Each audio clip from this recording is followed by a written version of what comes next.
Goeiemôre, dit is donderdag die 28ste Mei. Vanoggend lees ons saam Matteus 5 vers 10 tot 14.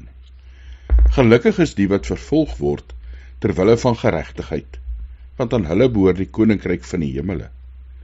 Gelukkig is julle, wanneer die mense julle om my ontwil beledig en vervolg en vals beskuldig van alles wat sleg is. Wees bly en jubel, omdat julle beloning groot is in die hemele. Hulle het immers die profete voor julle net so vervolg. Julle is die sout vir die aarde, maar as die sout sy smaak verloor het, waarmee sal dit meer sout gemaak word? Dit deug vir niks meer nie, behalwe om buite gegooi te word, sodat die mense dit kan vertrap. Julle is die lig vir die wêreld. Hier in Matteus 5, die saligsprekinge, kom Jesus en hy sê dat gelukkig is hulle wat vervolg word vir geregtigheid.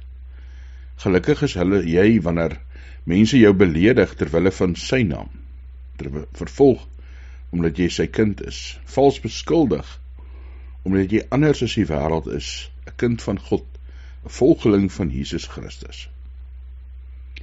En dit sê hy moet ons vreugde en blydskap gee wat ons weet, en ons het hierdie sekerheid dat ons beloning 'n ewigheid in die hemel is saam met God. En dit het voorheen met die wêreld en die kerk nie makliker gegaan nie. Dit is maar nog altyd so dat die wêreld die kerk verwerp. En meer net as verwerp, sommer vervolg, sommer uiteindelik lelik en aggressief is teenoor die kerk. Maar wanneer dit gebeur, moet ons aanhou om sout te wees vir die wêreld, om God se koninkryk sigbaar te maak, om smaak te bring, om hoop te bring, om lig te bring vir ander. Kom ons bid, dat die Here ons in ons geloof sal laat vasstaan. Ja, veral in die tye wat dit met ons swaar gaan, wanneer ons vervolging, valse beskuldigings, beledigings, swaar kry beleef, dat ons steeds lig, steeds sout sal wees.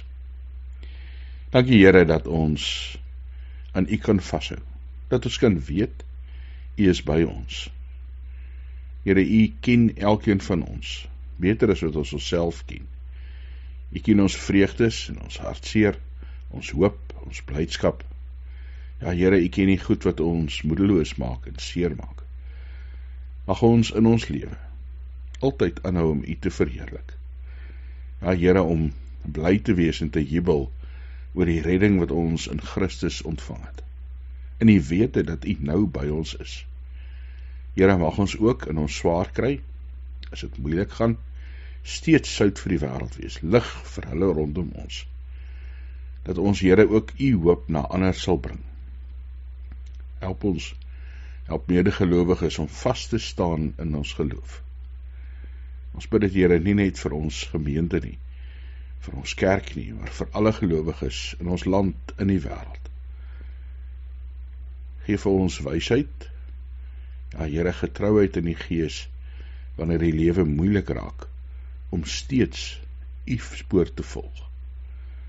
Dankie dat ons vir mekaar kan bid en weet, U is teenwoordig. In Jesus Christus se naam. Amen.